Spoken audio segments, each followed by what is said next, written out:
Observe version 2 বা version 3 বা class cover থেকে একটা ঠকঠক সাউন্ড আসে, সেটা মূলত এই যে হাউজিংটা আছে, এই হাউজিং এর দেখেন এপিএনিয়ামটা যদি বেশি পরিমাণ গজাগজি করে তখন এই সাউন্ডগুলো আসে। এগুলো বিশেষ করে নতুন বাইকেও দেখা যায়।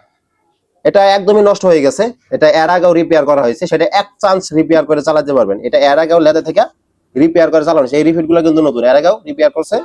আর তখন যে সমস্যাটা হয়েছে যে এখানে যে একটা ফাইবারের একটা গ্যাসকেট থাকে, সেই ফাইবারের গ্যাসকেট একদম গুঁড়া গুঁড়া হয়ে গেছে, যার জন্য আর কি এটা আমরা রিপেয়ার করবো না, কমপ্লিট সেটআপ চেঞ্জ করে দিয়েছি। দেখেন এটা কতটুকু পরিমাণ গজাগজি করতেছে, এর জন্য আর কি আমরা চেঞ্জ করতেছি। আর এই দেখেন এটা হচ্ছে নতুন, এই যে ভিতরে একটা ফাইবার দেখতে পাচ্ছেন কমলা কালার, সেটা হচ্ছে এটার মধ্যে নাই, এটা একদম গুঁড়া গুঁড়া হয়ে গেছে, যার জন্য আর কি আমরা কমপ্লিট সেটআপটা চেঞ্জ করতেছি। এটা তো কোনো প্রকার গজাগজি নাই, একদম নতুন।